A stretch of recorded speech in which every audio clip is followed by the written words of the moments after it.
ചോദ്യങ്ങൾ ചോദിക്കാം. ഓക്കെ, ശ്രദ്ധിച്ചേക്കണം, ഒരു സ്റ്റേറ്റ്മെൻറ്റ് ചോദ്യമാണ്. ഓക്കെ,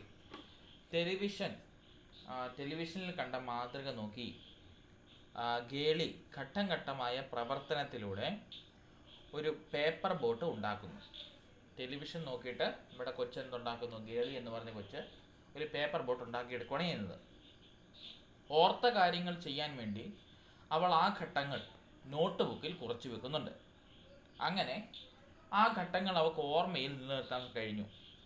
അങ്ങനെയെങ്കിൽ ഏത് നിരീക്ഷണ പഠന സിദ്ധാന്തമാണ് ഇവിടെ കാണുന്നത്? ചോദ്യം മനസ്സിലായത്? ഗേളി എന്ന് പറഞ്ഞ കൊച്ച് ടി വി നോക്കി അല്ലെങ്കിൽ യൂട്യൂബിൽ നോക്കിയിട്ട് ഒരു വള്ളം ഉണ്ടാക്കാനായിട്ട് പരിശീലിക്കുകയാണ്. ആ പരിശീലിച്ച കാര്യങ്ങൾ അവൾ മറന്നു പോയിക്കാൻ എന്ത് ചെയ്തവൾ? അവളൊരു നോട്ട് ബുക്കിനകത്ത് കുറിച്ച് വെച്ചു. ഫസ്റ്റ് സ്റ്റെപ്പ് ഇങ്ങനെ മടക്കണം, അതിനുശേഷം അങ്ങനെ മടക്കണം, അത് കുറിച്ച് വെച്ചു. അതിനുശേഷം അവൾ എന്ത് ചെയ്തു? അത് അങ്ങനെ എഴുതിയോണ്ട് തന്നെ അവൾക്കത് ഓർമ്മയിൽ അത് കുറച്ച് നാൾ നിലനിർത്താൻ പറ്റി. അങ്ങനെയാണെങ്കിൽ ഏത് പഠന സിദ്ധാന്തമാണ് ഇവിടെ ഉപയോഗിച്ചത്? BF സ്കിന്നറുടെ ആണോ, എറിക് ചെറിസിൻ്റെ ആണോ, ആൽബർട്ട് ബെന്തൂരയുടെ ആണോ, ലോറൻസ് കോൾബർഗിൻ്റെ ആണോ? ആരുടെ പഠന സിദ്ധാന്തമാണ്? കേൾക്കുമ്പോൾ അറിയാം എന്താണ്? നിരീക്ഷണ പഠന സിദ്ധാന്തം അല്ലേ? നിരീക്ഷണ പഠന സിദ്ധാന്തം ആരുടെയാണ്? നമ്മുടെ ആൽബർട്ട് ബെന്തൂര. ഒരുവട്ടം ചോദിച്ച ചോദ്യമായിരുന്നു, ആൽബർട്ട് ബെന്തൂര പരീക്ഷണം നടത്തിയത് എന്തിൻ്റെ മേലായിരുന്നു? എന്തിലായിരുന്നു? എന്ത് പരീക്ഷണം എന്നാണ് ആൽബർട്ട് ബെന്തൂരയുടെ നിരീക്ഷണ പഠന സിദ്ധാന്തം അറിയപ്പെടുന്നത്? ബോബോഡോൾ പരീക്ഷണം കേട്ടോ. ബോബോഡോൾ എക്സ്പെരിമെന്റിലൂടെയാണ് നടന്നത് കേട്ടോ. അതിന്റെ സ്റ്റെപ്പുകൾ ഓർക്കുന്നുണ്ടോ? അത് മിക്കപ്പോഴും പരീക്ഷ ചോദിക്കുന്നതാ. സ്റ്റെപ്പുകൾ ഘട്ടങ്ങൾ അറിയാവോ? അതിന്റെ ഘട്ടങ്ങൾ കേട്ടില്ല. പ്രാഥമിക ആവശ്യങ്ങളോ? മാതൃകയാക്കൽ. കഴിഞ്ഞ്. അല്ലല്ല, എങ്ങനാ തുടക്കം? എങ്ങനാ? നിരീക്ഷണം, മാതൃകയാക്കൽ, പിന്നെ അനുകരണം, പിന്നെ ഇനിയുണ്ടല്ലോ അനുകരണം ചോദിച്ചാൽ ചാലക പ്രകടനം കേട്ടോ. അതായത് ആ അനുകരിച്ച കാര്യങ്ങളെ നമ്മൾ എന്ത് ചെയ്യും? ചാലക പ്രകടനം വഴി പുറത്തേക്ക് കൊണ്ടുവരും. അതാണ് ഇവിടെ ഉദ്ദേശിക്കുക കേട്ടോ. ആ സ്റ്റെപ്പ് ഓർത്തിരിക്കണം, മറന്നു പോകരുതേ. ഓക്കെ, അടുത്ത ക്വസ്റ്റ്യൻ. ചിന്തയും അതിൻ്റെ ഉൽപ്പന്നമായ അറിവും സ്വയം ഉണ്ടാകുന്നതല്ല, കുട്ടി ഉൾപ്പെടുന്ന സമൂഹത്തിൻ്റെ സംസ്കാരത്തിൽ നിന്നും പ്രവർത്തനത്തിൽ നിന്നും രൂപപ്പെടുന്നതാണ്. ഈ വൈഗോസ്കിയൻ സമീപനത്തിന് പറയുന്ന പേരെന്താണ്? വ്യവഹാര സമീപനമെന്നാണോ, സാമൂഹിക ജ്ഞാനനിർമ്മിതിവാദമെന്നാണോ, മാനവികതാ സമീപനമെന്നാണോ, പാരിസ്ഥിതിക സമീപനമെന്നാണോ? ഏതാണ് ഉത്തരം വരണ്ടേ? ചിന്തയും അതിൻ്റെ ഉൽപ്പന്നവുമായിട്ടുള്ള അറിവും സ്വയം ഉണ്ടാകുന്നതല്ല, പകരം കുട്ടി ഏത് സമൂഹത്തിലാണ് ഉൾപ്പെടുന്നത് ആ സമൂഹത്തിൻ്റെ ബൈപ്രോഡക്റ്റ് ആക്ട് വരുന്നതെന്ന് ആരാണ് പറഞ്ഞത്? വിഗോസ്കിയാണ് പറഞ്ഞത്. വിഗോസ്കിയുടെ സിദ്ധാന്തം ഏത് പ്രകാരമാണെന്ന് ചോദിച്ചത്? ഏതാണ്? വ്യവഹാരമാണോ, സാമൂഹിക ജ്ഞാനനിർമ്മിതിയാണോ, മാനവികതയാണോ, പാരിസ്ഥിതിക സമീപനമാണോ? ഏതാണ്? വിഗോസ്കിയ സമീപനത്തിൽ ഏത് മാത്രമേ ഉള്ളൂ? സാമൂഹിക ജ്ഞാനനിർമ്മിതിവാദ സമീപനം മാത്രമേ ഉള്ളൂ കേട്ടോ. സോ അതാണ് ഉത്തരം വരേണ്ടത്. അതായത് സോഷ്യൽ കൺസ്ട്രക്റ്റിവിസം എന്ന് പറയുന്ന സാധനം കേട്ടോ. ഓക്കെ, അടുത്ത ക്വസ്റ്റ്യൻ. വ്യക്തിത്വ പഠനവുമായി ബന്ധപ്പെടുത്തിയുള്ള ഉത്തമ മാനവികതാ കാഴ്ചപ്പാടിൽ ഒരു വ്യക്തി തന്നെക്കുറിച്ചുള്ള മനോഭാവങ്ങളെ വിലയിരുത്തുന്നതിലൂടെ രൂപപ്പെടുത്തിയെടുക്കുന്ന സ്വയം മതിപ്പിന് പറയുന്ന പേരെന്ത്? എന്താണ്? വ്യക്തിത്വ പഠനവുമായി ബന്ധപ്പെട്ട് ഉത്തമ മാനവികതാവാദത്തിലൂടെ ഒരു വ്യക്തി തന്നെക്കുറിച്ചുള്ള മനോഭാവങ്ങളെ തന്നെക്കുറിച്ചുള്ള മനോഭാവങ്ങളെ വിലയിരുത്തുന്നതിലൂടെ രൂപപ്പെടുത്തിയെടുക്കുന്ന സ്വയം മതിപ്പിന് പറയുന്ന പേരെന്ത്? ആദർശാത്മക ആഘോ എന്നാണോ, അതോ യാഥാസ്ഥിക ആഘോ എന്നാണോ, ആത്മസാക്ഷാത്കാരം എന്നാണോ, അതോ ആത്മദാനം എന്നാണോ? ഈ ഒരു ക്വസ്റ്റ്യൻ നമ്മൾ കഴിഞ്ഞ റിവിഷൻ ക്ലാസ്സിൽ കണ്ടായിരുന്നു. ആത്മദാനം എന്ന് പറയുന്നത് എന്തായിരുന്നത്? സെൽഫ് എസ്റ്റീം കേട്ടോ. അതാണ് ഉദ്ദേശിക്കുക കേട്ടോ. ക്വസ്റ്റ്യൻ പേപ്പർ മിക്കപ്പോഴും ആത്മദാനം എന്നാണ് കേട്ടോ. അതിൻ്റെ അർത്ഥം സെൽഫ് എസ്റ്റീം എന്നാണ് കേട്ടോ. ഇവിടെ വരേണ്ട എന്താണ്? ഒരു വ്യക്തി തന്നെക്കുറിച്ചുള്ള മനോഭാവങ്ങളെ വിലയിരുത്തണം അല്ലേ? അങ്ങനെ വരുമ്പോൾ അത് ഏതാണ് വേണ്ടത്? ഒബ്വിയസ്ലി അത് സെൽഫ് എസ്റ്റീമാണ് കേട്ടോ.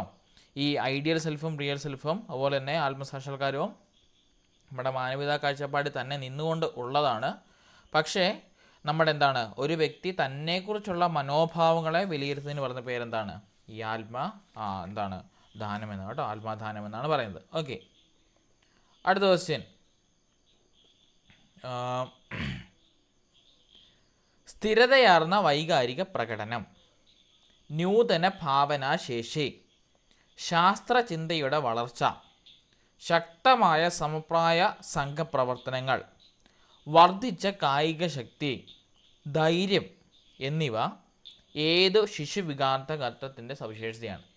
സെർച്ച് ചെയ്യണം.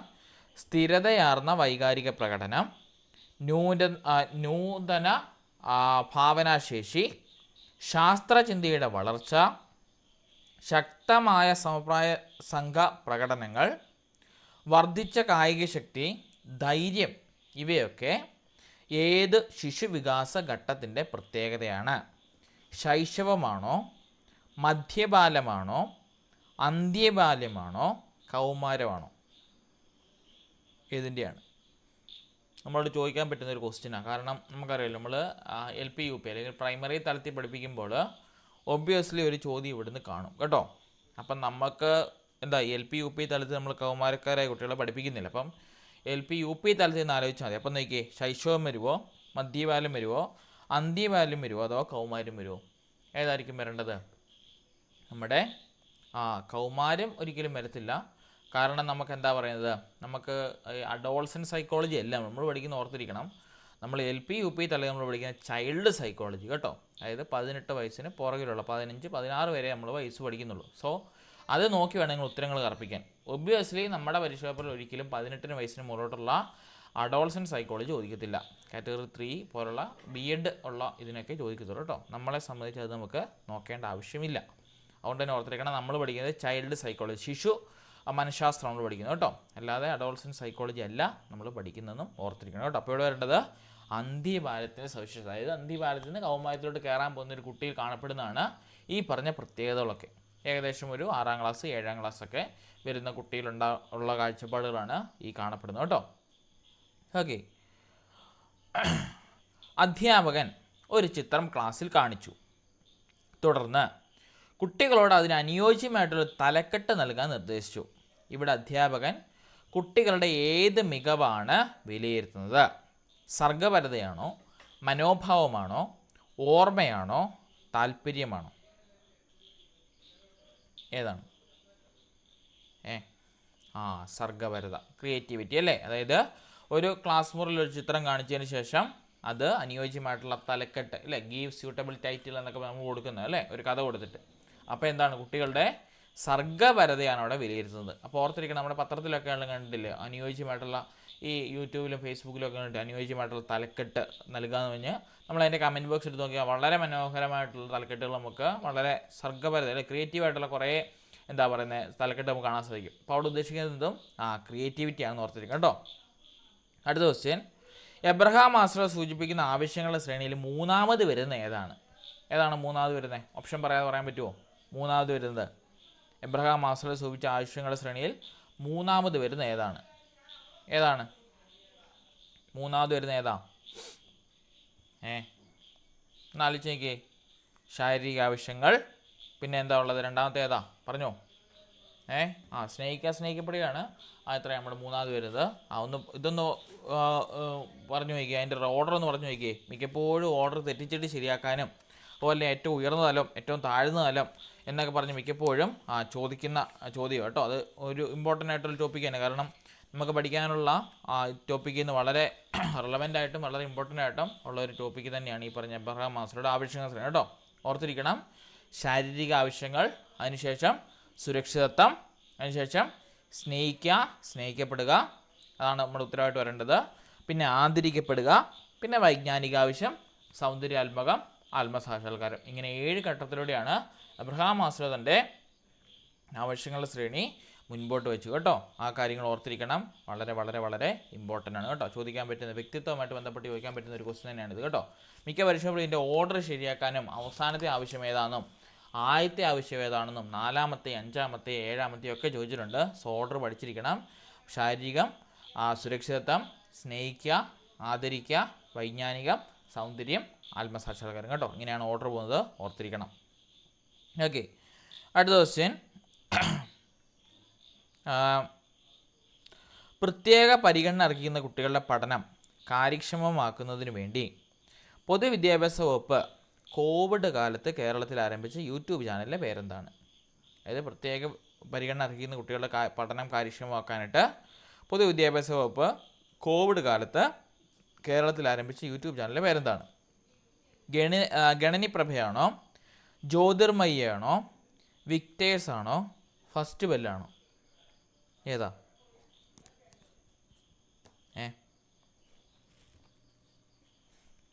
ഏതാ പറഞ്ഞു? ഡി ആണോ പറയുന്നത്? ഫസ്റ്റ് ബെൽ എന്നാണോ പറയുന്നത്? ഫസ്റ്റ് ബെൽ ആർക്ക് വേണ്ട? ഇത് ക്വസ്റ്റ്യൻ സെർച്ച് ചെയ്യട്ടെ. പ്രത്യേക പരിഗണന അർഹിക്കുന്ന കുട്ടികൾക്ക് വേണ്ട. അത് പ്രത്യേക പരിഗണന അർഹിക്കുന്ന കുട്ടികൾക്ക് വേണ്ടാണോ ഫസ്റ്റ് ബെല്ല് തുടങ്ങിയത്? ആലോചിച്ച് നോക്കിയേ, ആണോ? പ്രത്യേക, അതായത് ഫിസിക്കലി ഹാൻഡിക്യാപ്ഡ് ആയിട്ടുള്ള കുട്ടികൾക്ക് വേണ്ടിയിട്ടാണോ ഫസ്റ്റ് ബെല്ല് തുടങ്ങിയത്? അല്ല. പിന്നെ ആർക്ക് വേണ്ട തുടങ്ങിയത്? സാധാരണമായിട്ടുള്ള കുട്ടികൾക്ക് വേണ്ടിയിട്ടാണ് ഈ പറഞ്ഞ ഫസ്റ്റ് ബെല്ല് തുടങ്ങിയത്. അതായത് കേരള സിലബസ് പഠിക്കുന്ന എല്ലാ കുട്ടികൾക്കും വേണ്ടിയിട്ടാണ്. എന്താണ് സിലബസ്? നമ്മൾ സാധാരണ ക്ലാസ് മുറി ഇരുത്തി പഠിപ്പിക്കുന്ന, ഇവരെയും നമ്മൾ ഇരുത്തി പഠിപ്പിക്കുന്നതാണ്. പക്ഷേ സിലബസ് അധിഷ്ഠിതമായിട്ട് നമ്മൾ പഠിപ്പിക്കുന്ന കുട്ടികൾക്ക് വേണ്ടിയിട്ടുള്ളതായിരുന്നു ഫസ്റ്റ് ബെല്ല്. പക്ഷേ പ്രത്യേക പരിഗണന അറിയാം, അതായത് RPWD ആക്ടിനകത്ത് വരുന്ന കുട്ടികളുടെ ലിസ്റ്റിൽ വരുന്ന കുട്ടികൾക്ക് വേണ്ടി ആരംഭിച്ച ചാനൽ ഏതാണ്? നമ്മുടെ ജ്യോതിർമയി. കേട്ടോ, ഇന്നാൾ ഞാൻ പറഞ്ഞ ജ്യോതിർമയി. ആപ്പുകളുടെ പേര് ഓർത്തിരിക്കണം. ഒരു ഒന്നോ രണ്ടോ ക്വസ്റ്റ്യൻ നമുക്ക് GK പട്ടിയും ചോദിക്കും, ഉറപ്പായിട്ടും ചോദിക്കും. സോ ചോദിക്കാൻ പറ്റുന്നൊരു ക്വസ്റ്റ്യൻ ആണ് ഈ പറഞ്ഞത് കേട്ടോ. ജ്യോതിർമയി അല്ല ഫസ്റ്റ് ബെല്ലോട്ട് ഓടിപ്പോയാൽ ഓപ്ഷനകത്ത് ഒബ്വിയസ്ലി കാണും. കൈറ്റും വിക്ടേഴ്സും ഫസ്റ്റ് ബെല്ലും എല്ലാം തന്നെ കാണും. അപ്പോൾ ഓർത്തിരിക്കണം, ജ്യോതിർമയിയാണ് എന്ത്? നമ്മുടെ പ്രത്യേക പരിഗണന അർഹിക്കുന്ന കുട്ടികൾക്ക് വേണ്ടിയിട്ട് വേണ്ടത് കേട്ടോ. കൊണ്ടുവന്ന ചാനൽ കേട്ടോ. യൂട്യൂബിൽ കയറി അടിച്ചു നോക്കിയാൽ മതി, കാണാം കേട്ടോ. അടുത്തത്, കേൾവി പരിമിതിയുള്ള കുട്ടികൾ ആശയവിനിമയത്തിന് ഉപയോഗിക്കുന്ന ഭാഷ ഏതാണ്? അതായത് ഒരു കൊച്ചിന് കേൾക്കാൻ പറ്റത്തില്ല, ആ കൊച്ച് ആശയവിനിമയത്തിന് ഉപയോഗിക്കുന്ന ഭാഷ ഏതാണ്? യന്ത്രഭാഷയാണോ, ആംഗ്യഭാഷയാണോ, ബ്രെയിൻ സ്റ്റോമിംഗ് ആണോ, മുകളിൽ പറഞ്ഞവ എല്ലാമാണോ? ഏതാണ്? ഒബ്വിയസ്ലി നമുക്കറിയാം ആംഗ്യഭാഷ കേട്ടോ. കറക്റ്റാണ്, ആംഗ്യഭാഷയാണ് അവർ ഉദ്ദേശിക്കുന്നത്. അതിന് ഒരു ബെറ്റർ എക്സാമ്പിൾ, നമ്മൾ ഈ TV ചാനലിലൊക്കെ വാർത്ത വായിക്കുമ്പോൾ നിങ്ങൾ കണ്ടിട്ടുണ്ട് സൈഡിൽ ഒരാളിരുന്ന് അതിൻ്റെ തന്നെ ആംഗ്യം കാണിക്കുന്നത്, കണ്ടിട്ടില്ലേ?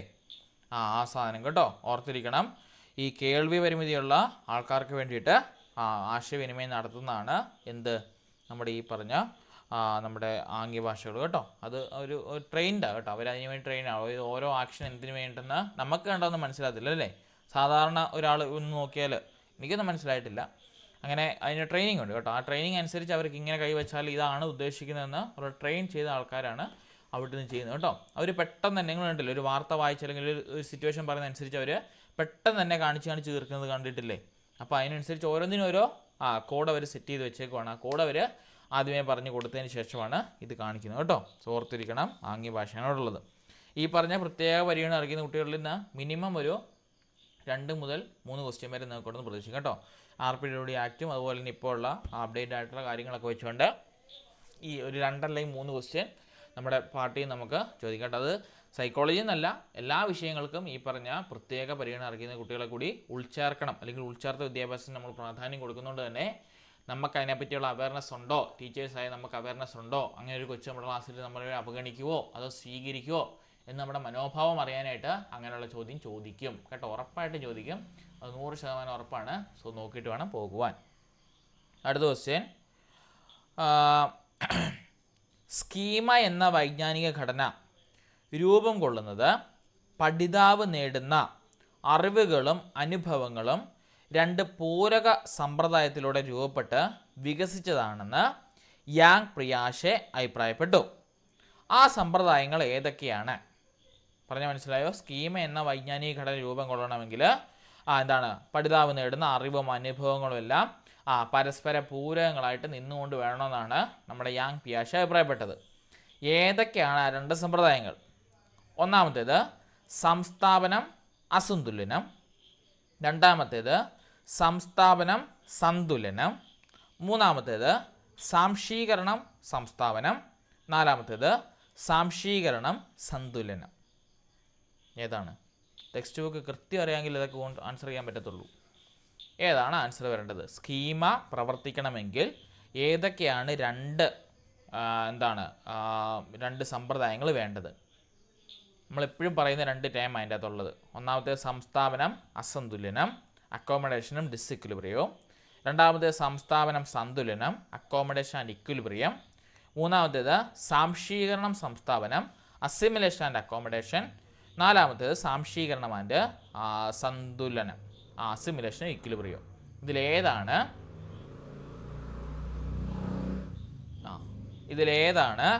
ആ രണ്ട് സമ്പ്രദായങ്ങൾ? സംസ്ഥാപനവും സാംശീകരണവും കേട്ടോ. ഓർത്തിരിക്കണം, മറന്നുപോലെ അവിടുന്ന് ഒരു ചോദ്യം ഷുവറാണ് കേട്ടോ. ഓക്കെ, ഗസ്റ്റാൾട്ട് സിദ്ധാന്തം അനുസരിച്ച് കുട്ടികളുടെ പഠനം ഏറ്റവും ഫലപ്രദമാകുന്നത് എപ്പോഴാണ്? ഗസ്റ്റാൾട്ട് സിദ്ധാന്തം അനുസരിച്ച് കുട്ടികളുടെ പഠനം ഏറ്റവും ഫലപ്രദമാകുന്നത് എപ്പോഴാണ്? ആവർത്തന പഠന രീതിയിലൂടെയാണോ, പ്രശ്നപരിഗണനത്തിലൂടെയാണോ, ശ്രമപരാജയ രീതിയിലൂടെയാണോ, അനുബന്ധനത്തിലൂടെയാണോ? ഏതിലൂടെയാണ്? ഗസ്റ്റാൾട്ട് സിദ്ധാന്തം കേട്ടോ. സോ സിദ്ധാന്തം എന്താണെന്ന് അറിഞ്ഞിരിക്കണം. ഗസ്റ്റാൾട്ട് സിദ്ധാന്തം അനുസരിച്ച് കുട്ടികളുടെ പഠനം ഏറ്റവും ഫലപ്രദമാകുന്നത് ആവർത്തന പഠന രീതിയിലൂടെയാണോ, അതോ പ്രശ്നപരിഹരണ രീതിയിലൂടെയാണോ, ശ്രമപരാജയ രീതിയിലൂടെയാണോ, അതോ അനുബന്ധനത്തിലൂടെയാണോ? ഏതിലൂടെയാണ്? ഓരോന്നും ആരുടെയാണെന്നുള്ള കോൺസെപ്റ്റ് അറിഞ്ഞാൽ മതി, ഉത്തരം ചെയ്യാൻ പറ്റും. ഒന്നാമത്തെ നോക്കിയേ, നിങ്ങൾ മിക്കവരും പറഞ്ഞത് എ ആണ് പറഞ്ഞത്, ആവർത്തന പഠന രീതി. ആവർത്തന പഠന രീതി ആരുടെയാ? ആവർത്തന പഠന രീതി ആരുടെയാ? റിപ്പീറ്റഡ് ലേണിംഗ് മെത്തേഡ് ആരുടെയാ? തോണ്ടേക്കിൻ്റെ അല്ലേ? സന്നദ്ധതാ നിയമം, ആവർത്തന നിയമം, ഫല നിയമം, അത് ഗസ്റ്റാൾട്ട് സിദ്ധാന്തത്തിലുള്ളതാ ആണോ? ഗസ്റ്റാൾട്ട് സിദ്ധാന്തത്തിലുള്ളതാണോ? ആലോചിച്ച് നോക്കിയാണോ? പപ്പ വായ പൂത്ത SRS ആരുടെയാ? വ്യവഹാരവാദത്തിലുള്ളതാ കേട്ടോ. അപ്പോൾ ഒന്നല്ല ഓപ്ഷൻ എ അല്ല വരേണ്ടത്. ആവർത്തന പഠന രീതി വ്യവഹാരവാദികൾ പറഞ്ഞാണ്, അതുകൊണ്ടാണ് മൃഗങ്ങളെ ഇട്ട് ആവർത്തിച്ച് അവർ ട്രൈ ചെയ്തത്.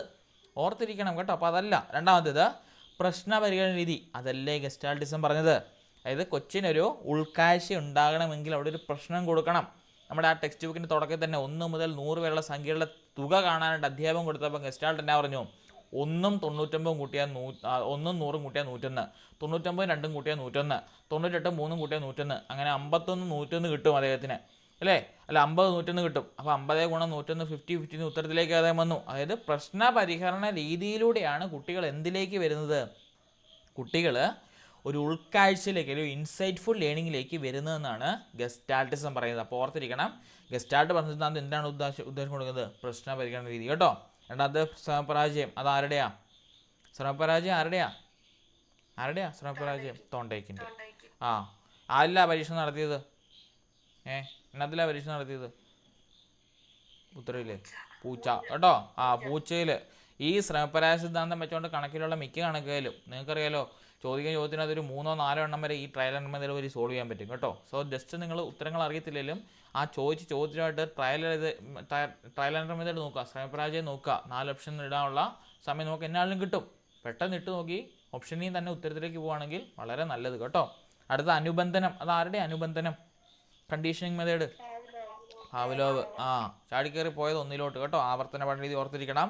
സന്നദ്ധ നിയമം, ആവർത്തന നിയമം, ഫല നിയമം ആരുടെയാണ്? പോയി തോണ്ടേക്കിൻ്റെ കേട്ടോ. അതായത് പഠന നിയമങ്ങൾ എന്ന് പറഞ്ഞ തന്നെ ഹെഡിങ്ങിൻ്റെ അകത്ത് 3ആയിട്ട് കിടക്കുന്നത് കേട്ടോ. ഓർന്ന് പോവല്ലേ, ക്വസ്റ്റ്യൻ 2-3 വട്ടം വായിക്കണം കേട്ടോ. അടുത്തത് ബുദ്ധിമാനവുമായി താരതമ്യം ചെയ്യുമ്പോൾ വൈകാരിക മാനമാണ് ജീവിത വിജയം നിർണ്ണയിക്കുന്നതെന്ന് പ്രധാന പങ്ക് വഹിച്ചത് ആരാണ്? ഹൊവാർഡ് ഗാർഡനറാണോ, ഡാനിയൽ ഗോൾഡ്മാനാണോ, ആൽബർട്ട് ബീനെയാണോ, EL തോണ്ടേക്കാണോ? അതായത് IQവിനല്ല EQവിനാണ് പ്രാധാന്യം വേണ്ടതെന്ന് പറഞ്ഞത് ആരാണ്? ഗാർഡനറാണോ, ഗോൾഡ്മാനാണോ, ബീനെയാണോ, അതോ EL തോണ്ടേക്കാണോ? ആരാണ്? ഡാനിയൽ ഗോൾഡ്മാൻ കേട്ടോ. ഓർത്തിരിക്കണം, വൈകാരിക ബുദ്ധിയുടെ പിതാവ് എന്നറിയപ്പെടുന്നതും ഡാനിയൽ ഗോൾഡ്മാനാണ്. പല ആവർത്തി കേട്ടോ. വൈകാരിക ബുദ്ധി അതുപോലെ തന്നെ കുട്ടികളെ നമ്മൾ പഠിപ്പിക്കാൻ പോകുമ്പോൾ കുട്ടികളുള്ള എന്താണ് ഈ പറഞ്ഞ വൈകാരികമായിട്ടുള്ള കാര്യങ്ങൾ നമ്മൾ നോക്കേണ്ടതായിട്ടുണ്ട്. സോ അതിനെപ്പറ്റിയുള്ള അവയർനെസ്സും നമുക്ക് ഉണ്ടോ ഇല്ലയോ എന്നറിയാൻ എന്താണ് ഇതുപോലുള്ള ക്വസ്റ്റ്യൻസ് ചോദിക്കും കേട്ടോ. പ്രത്യേകിച്ചും നല്ലൊരു ക്വസ്റ്റ്യൻ പേപ്പർ സെറ്റ് ഓഫ് ആൾക്കാരാണ് തയ്യാറാക്കുന്നതെങ്കിൽ ഈ പറഞ്ഞ സ്റ്റേറ്റ്മെൻറ്റ് അല്ലെങ്കിൽ ഒരു സ്റ്റേറ്റ്മെൻറ്റ് തന്നിട്ടായിരിക്കും അതിൽ നിന്ന് ചോദ്യങ്ങളിലേക്ക് വന്നു. ഇപ്പോൾ ഒരു ക്ലാസ്സിലൊരു കൊച്ച് എന്താണ് അലക്ഷ്യനായിരിക്കുമ്പോൾ നിങ്ങൾ ആ കൊച്ചിനെ എങ്ങനെ സമീപിക്കും? വൈകാരികമായിട്ടുള്ള അവസ്ഥകളെ പരിഗണിക്കുവോ അതോ വൈകാരികമായിട്ടുള്ള അവസ്ഥകളെ പരിഗണിക്കാതിരിക്കുവോ? രക്ഷിതാക്കളെ വിളിച്ച് വിവരം പറയുവോ? ക്ലാസ് മുറിയിൽ മൊത്തം റിപ്പോർട്ട് ചെയ്ത് നമ്മുടെ പ്രിൻസിപ്പലിൻ്റെ അടുക്കൽ HMൻ്റെ അടുക്കൽ റിപ്പോർട്ട് ചെയ്യുമെന്ന് എനിക്ക് ചോദിക്കും. അപ്പം ആസ് എ ടീച്ചർ നമ്മൾ സൈക്കോളജിക്കലായിട്ട് വേണം കുട്ടികളെ ഓർത്തിരിക്കണം. എന്ത് ക്വസ്റ്റ്യനാണെങ്കിലും നമ്മുടെ പെർസ്പെക്റ്റീവ്സ് ഓഫ് വ്യൂവിൽ നിന്ന് നമ്മൾ സാധാരണ കുശുമ്പും കുന്നായം വെച്ചോ ആൻസറിലേക്ക് പോയില്ല, ഉത്തരം തെറ്റും. ആസ് എ ടീച്ചർ നമ്മൾ സൈക്കോളജിക്കലായിട്ട് വേണം കൊച്ചിനെ എന്ത് ചെയ്യാനായിട്ട് അപ്രോച്ച് ചെയ്യാം കേട്ടോ. സോ അങ്ങനെയുള്ള ക്വസ്റ്റ്യൻസ് നിങ്ങൾ ക്ലാസ്സിൽ എങ്ങനെ ആയിരിക്കുമ്പോൾ സൈക്കോളജിക്കലായിട്ട് എങ്ങനെ സോൾവ് ചെയ്യാൻ നോക്കി ഉത്തരത്തിലേക്ക് നീങ്ങാവുള്ളൂ കേട്ടോ. അല്ലാതെ പോയാൽ ഉത്തരം തെറ്റും.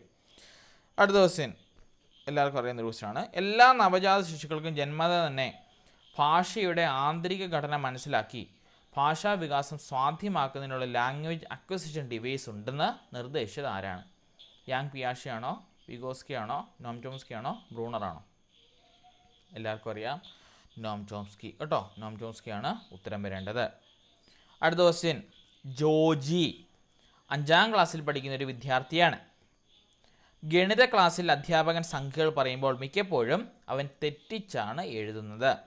ഉദാഹരണമായി 6, 7, 8 678നെ 768 എന്നോ 876 എന്നോ ഒക്കെ എഴുതും. ഈ പഠന വൈകല്യത്തിൻ്റെ പേരെന്താണ്? വായനയാണോ, ഗണനമാണോ, പ്രായോഗികമാണോ, നാമവൈകല്യമാണോ? ഏതാണ്? അറിയാമല്ലോ. കണക്കാണെങ്കിൽ നമ്മൾ പഠിച്ച ഡിസ്കാൽക്കുലിയ അല്ലെങ്കിൽ ഗണന വൈകല്യം കേട്ടോ. മലയാളമാണ് കേട്ടോ. വായനാ വൈകല്യം, ഗണന വൈകല്യം, പ്രായോഗിക വൈകല്യം, നാമവൈകല്യം കേട്ടോ. ഓർത്തിരിക്കണം. ഓക്കെ. അടുത്ത ക്വസ്റ്റ്യൻ. ഓക്കെ. പഠനവേളയിലെ ആശയരൂപീകരണ പ്രക്രിയയിൽ പ്രവർത്തന ഘട്ടം, വിമ്പന ഘട്ടം, പ്രതിരൂപാത്മക ഘട്ടം എന്നീ ഘട്ടങ്ങളുണ്ടെന്ന് വിശേഷിപ്പിച്ചത് ആരാണ്? അസുബലാണോ, വിഗോസ്കി ആണോ, പിയാഷെ ആണോ, ബ്രൂണറാണോ? റിപ്പീറ്റഡ് ക്വസ്റ്റ്യൻ ആണ്. ആരാണ്? ബ്രൂണർ. കറക്റ്റാണ് കേട്ടോ, ബ്രൂണർ. ഓക്കെ. അടുത്ത ക്വസ്റ്റ്യൻ.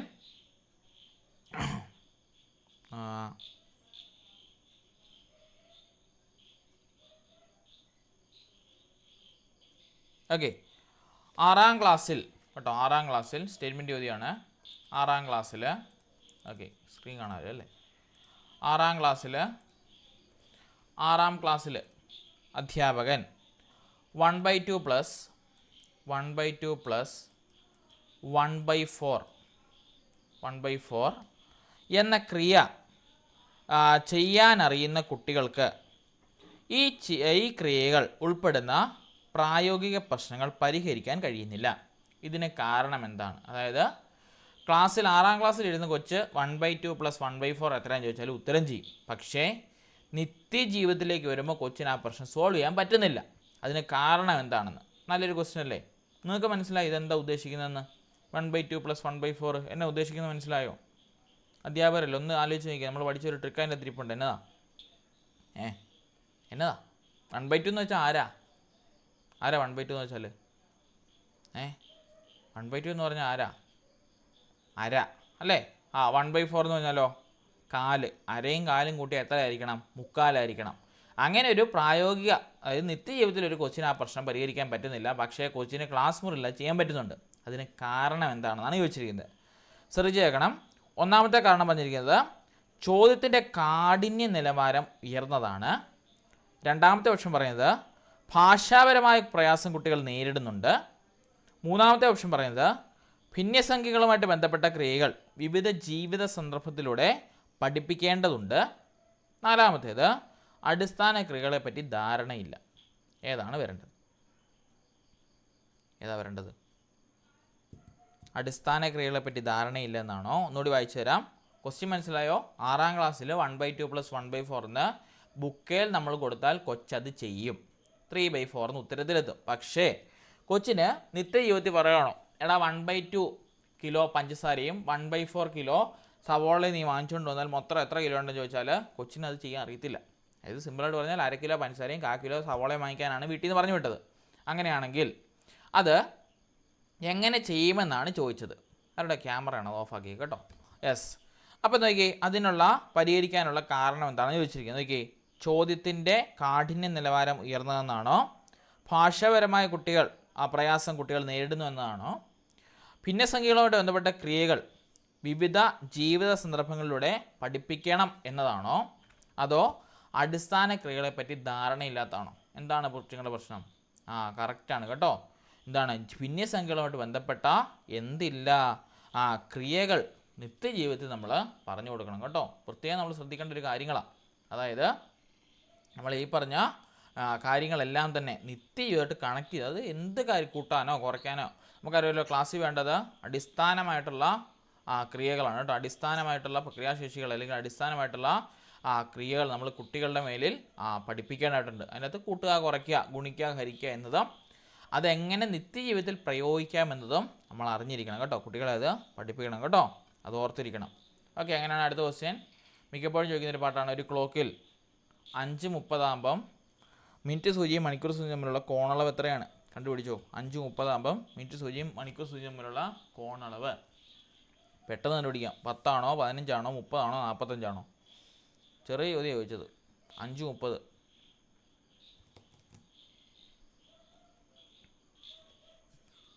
10 ആണോ 15 ആണോ 30 ആണോ 45 ആണോ? 5:30. ഒരു ക്ലോക്ക് വരച്ച് നോക്കി പെട്ടെന്ന് ഇക്വേഷൻ ഒന്നും ഇടാൻ നിൽക്കണ്ട. ഇതാണ് ക്ലോക്ക് അല്ലേ? ഓക്കെ, ഇതല്ലേ ക്ലോക്ക്? സമയം പറഞ്ഞിരിക്കുന്നത് 5:30 അല്ലേ? ഇവിടെ 12, ഇവിടെ 3, ഇവിടെ 6, ഇവിടെ 9. നമുക്ക് വേണ്ട 5:30. സോ ഇവിടെ വേണ്ടത് 5 ഇവിടെ അല്ലേ? ഇത്രയും വരച്ചാൽ മതി. ചെറിയ സൂചി 5-ൽ, വലിയ സൂചി 6-ൽ അല്ലേ? സമയം പറഞ്ഞിരിക്കുന്നത് 5:30 പറഞ്ഞിരിക്കുന്നത്. ചെറിയ സൂചി 5-ലും വലിയ സൂചി 6-ലും. നോക്കി, 6-നോട് അടുക്കുവാണ് സൂചി. അപ്പോൾ എന്ത് ചെയ്യണം? 5:30 മിനിറ്റ്സിൻ്റെ പകുതി എടുത്താൽ മതി. 5:30 പകുതി എത്രയാണ്? 30 പകുതി 15. എത്ര ഡിഗ്രി ആയിരിക്കും? 15 ഡിഗ്രി കേട്ടോ. വളരെ സിമ്പിളായിട്ട് ചെയ്തുകൂടെ? 15 ഡിഗ്രിയാണ് ഇവിടുത്തെ കോണളവ് വരേണ്ടത്. ഓക്കെ, ആൻസർ വരേണ്ടത് 15 ഡിഗ്രി കേട്ടോ. അതുകൊണ്ട് ഇങ്ങനെ വരച്ച് നോക്കി നമുക്കറിയാമല്ലോ, ഒരു 5 മിനിറ്റിനുള്ള ഗ്യാപ്പ് എത്രയാണ്? നമുക്കറിയാം 30 ഡിഗ്രിയാണ് 5 മിനിറ്റ് തമ്മിലുള്ള ഗ്യാപ്പ്. പക്ഷെ നമുക്കറിയാം പകുതി അല്ലേ? 5:05 എന്ന് പറയുമ്പം ഈ 5-ൻ്റെയും 6-ൻ്റെയും പകുതിക്ക് വെച്ചേ നിൽക്കത്തുള്ളൂ. അപ്പോൾ എന്ത് ചെയ്യണം? 30-ൻ്റെ പകുതി എടുക്കണം. മിനിറ്റിൻ്റെ പകുതി എടുക്കണം. മിനിറ്റിൻ്റെ പകുതി എത്രയാണ്? 30 ഇത് കൊടുത്തിരിക്കുന്നത്. അതിൻ്റെ പകുതി എത്രയാണ്? 15 വരേണ്ടത്. സോ 15 ഡിഗ്രിയാണ് നമ്മുടെ കറങ്ങുന്നത് കേട്ടോ. ഓക്കെ, അടുത്ത ക്വസ്റ്റ്യൻ. ഓക്കെ, ആരുടെയോ മൈക്കിയുടെ ഹോൾ ചെയ്യുന്നുണ്ട്. ഓക്കെ,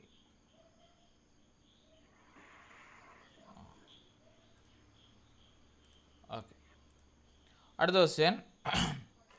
ചുവടെ കൊടുത്തിരിക്കുന്നവയിൽ 3/4 വലുതും 5/6 ചെറുതുമായ ഭിന്നസംഖ്യ ഏതാണ്? 3/4 വലുതായിരിക്കണം, 5/6 ചെറുതായിരിക്കണം. എന്ന് പറഞ്ഞാൽ എന്നാ? ഇവർക്ക് തമ്മിൽ ഇടയ്ക്ക് നിൽക്കണം. അത് പറയുന്നതിന് മറ്റൊരു പേര് പറഞ്ഞാണ് 3/4 വലുതും 5/6 ചെറുതുമായിട്ടുള്ള ഭിന്നസംഖ്യ ഏതാണ് വെച്ചിരിക്കുന്നത്. ഒന്നാമത്തേത് 2/3, രണ്ടാമത്തേത് 4/5, മൂന്നാമത്തേത് 6/7, നാലാമത്തേത് 9/10. ഏതാണ് ഇടയ്ക്ക് നിൽക്കുന്ന ഭിന്നസംഖ്യ? രണ്ടിൻ്റെ വാല്യൂ കണ്ടുപിടിച്ചോ. 3/4 വാല്യൂ നോക്കാം, 0.75 അല്ലേ? അടുത്തതിൻ്റെ 5/6 വാല്യൂ കണ്ടുപിടിച്ചോ. എത്ര കിട്ടുമെന്ന് നോക്കി. അതിന് തമ്മിലുള്ള വാല്യൂ കണ്ടുപിടിച്ചാൽ മതി, പെട്ടെന്ന് കിട്ടും.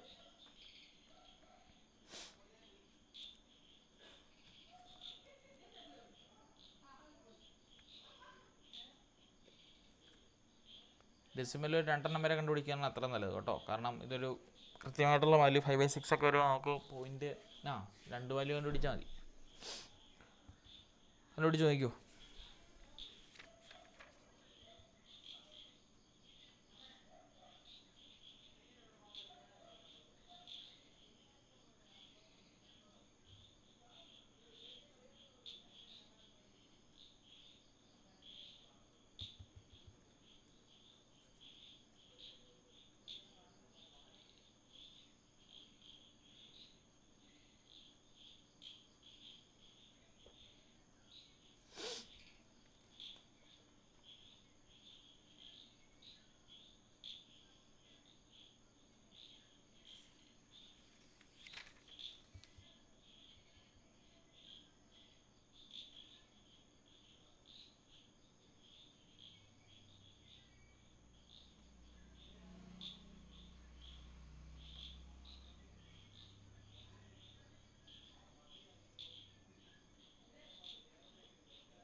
കിട്ടിയില്ലേ? 3/4 5/6 ഇടയിലുള്ളത് ഏതാണ്? ഏതാ വാല്യൂ വരേണ്ടത്?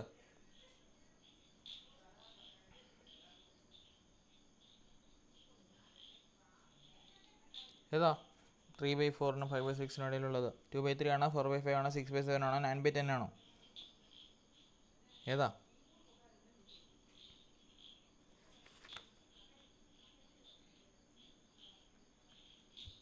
4/5. ആ, കിട്ടിത്തുടങ്ങി ഏതായാലും. യെസ്, കറക്റ്റാണ് പറഞ്ഞത്. 4/5 ആണ് കേട്ടോ. 3/4 0.75 ആണ്. 5/6 എന്ന് വെച്ചാൽ 0.83 വരും അല്ലേ? അപ്പോൾ 0.75നും 0.83ക്കും ഇടയ്ക്ക് നിൽക്കുന്നത് 0.8 ആണ്. ഇവനെ ചെയ്യുമ്പോൾ നമുക്ക് കിട്ടുന്നത് കേട്ടോ. സോ 2 വാല്യൂ ഡെസിമൽ വാല്യൂ നിങ്ങൾ കണ്ടുപിടിച്ച് വേണം ചെയ്യുവാൻ കേട്ടോ. ഇനി ഇതിൽ വലുതേത് ചെറുതെന്നുള്ള ചോദ്യമുണ്ട്. അപ്പോൾ എന്ത് ചെയ്യണം? 2 നമ്പർ തമ്മിൽ കമ്പയർ ചെയ്തിട്ട് വലിയ സംഖ്യ എടുത്ത് ചെയ്തു പോകുന്ന രീതി നമ്മൾ പഠിച്ചതാണ്. അതും സ്ഥിരമായിട്ട് ചോദിക്കുന്നതാണ്, നോക്കണം കേട്ടോ. അടുത്ത ക്വസ്റ്റ്യൻ, അടുത്തടുത്ത ഏത് 2 എണ്ണൽ സംഖ്യകളുടെ തുകയും ഒരൊറ്റ സംഖ്യ ആയിരിക്കും? ഈ തത്വം തെളിയിക്കുന്നതിന് അനുയോജ്യമായിട്ടുള്ള പഠനരീതി ഏതാണ്? ആഗമന രീതിയാണോ, നിഗമന രീതിയാണോ, ഉദ്ഗമന രീതിയാണോ, അപഗ്രഥന രീതിയാണോ? ഏതാണ്?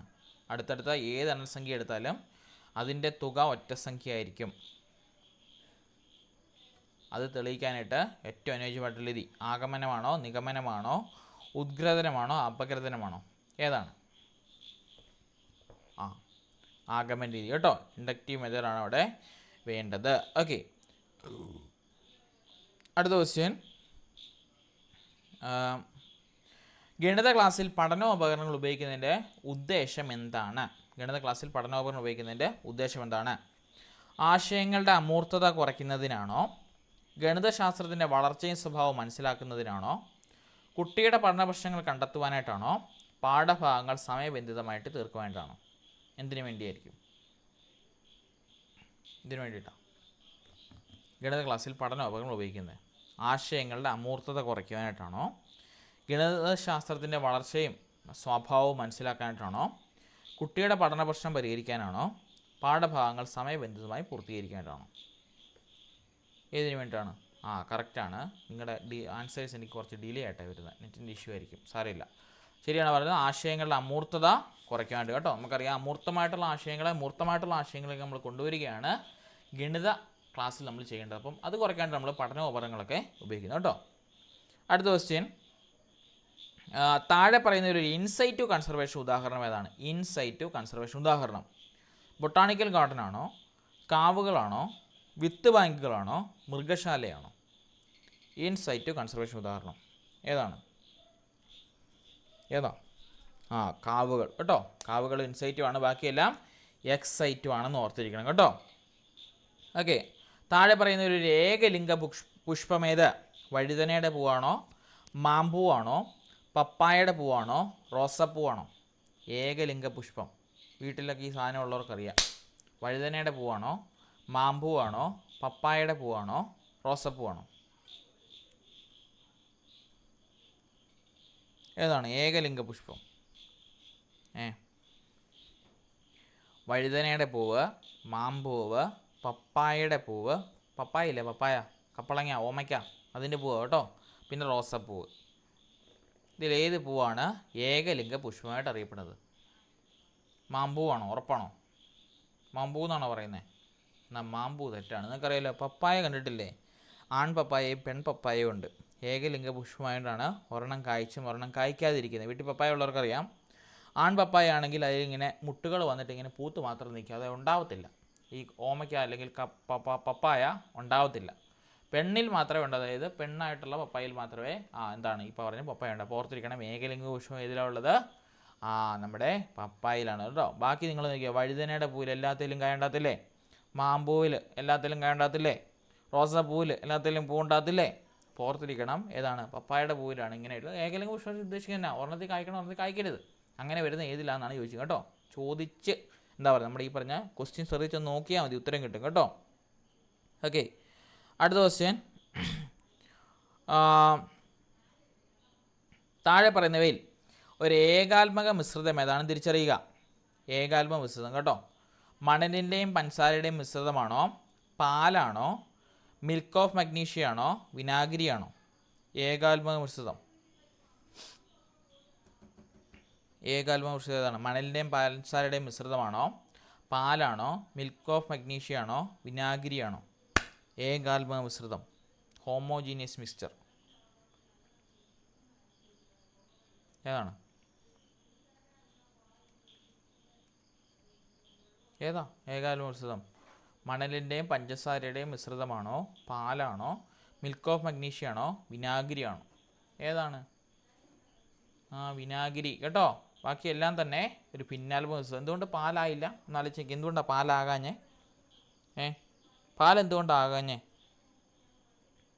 പാലെന്തുകൊണ്ടാകാഞ്ഞേ? വിനാഗിരിയാ കറക്റ്റാ. പാലെന്തുകൊണ്ടാകാഞ്ഞേ അത് പറ. എന്തുകൊണ്ട് നിങ്ങൾ പാല് പറഞ്ഞില്ല? പാല് നിങ്ങൾ തിളപ്പിച്ച് നോക്കിയിട്ടുണ്ടോ? തിളപ്പിച്ച് നോക്കുമ്പോൾ പാട എവിടെ പോയി കിടക്കുന്നത്? മൊത്തത്തിലാണോ കൊഴുപ്പ് പോയി കിടക്കുന്നത്? കൊഴുപ്പ് മൊത്തത്തിൽ കിട്ടുമോ? ആലോചിച്ച് നോക്കിയേ, കിട്ടുമോ? അല്ലെ തന്നെ പാല് തിളപ്പിച്ചാൽ നമുക്കറിയാമല്ലോ, ഒരു ഗ്ലാസ്സിൽ ഒഴിച്ച് വെച്ചാൽ കുറച്ച് വെള്ളമയമുള്ളത് പോയി കിടക്കും, ശരിയല്ലേ?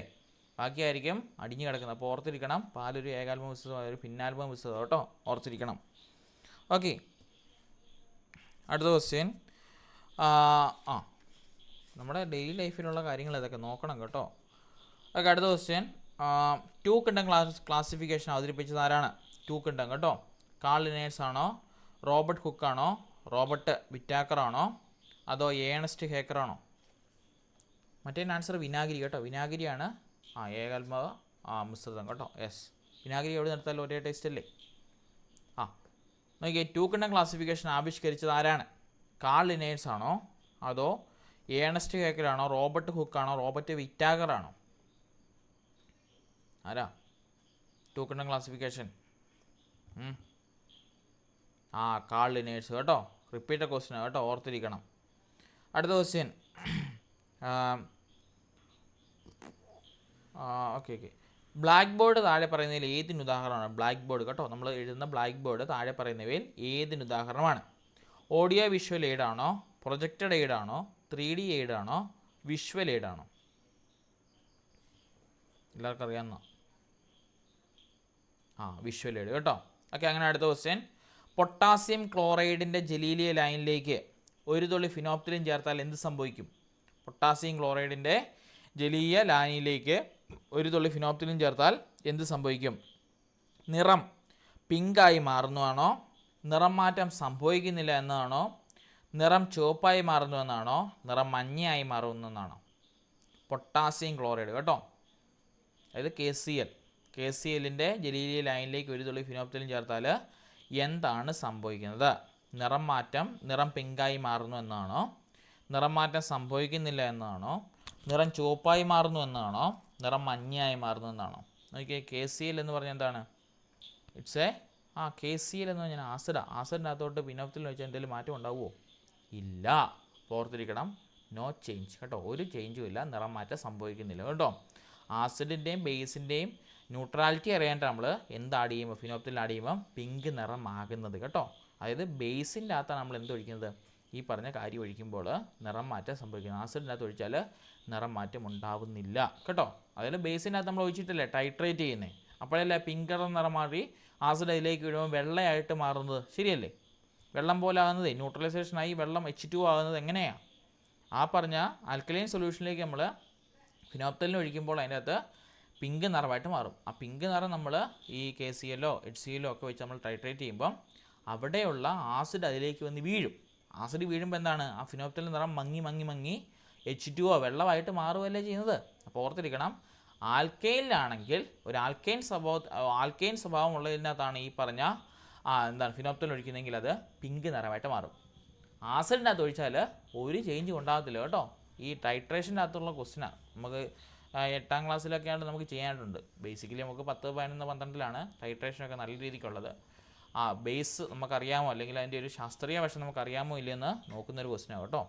അങ്ങനത്തെയുള്ള ചോദ്യങ്ങൾ ചോദിക്കാം കേട്ടോ. ചോദിച്ച ചോദ്യമാണ് അത് ചോദിച്ചത് കേട്ടോ. അടുത്ത question. H2 + Cl2 giving U 2HCl കേട്ടോ. H2 + Cl2 giving U 2HCl എന്ന പ്രവർത്തനം ഡാഷ് രാസപ്രവർത്തനത്തിന് ഉദാഹരണമാണ്. H2 + Cl2 giving U 2HCl എന്നത് ഏത് രാസപ്രവർത്തന ഉദാഹരണമാണ്?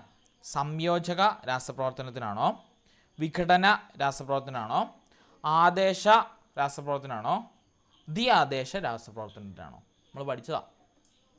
ഏതിനാണ്?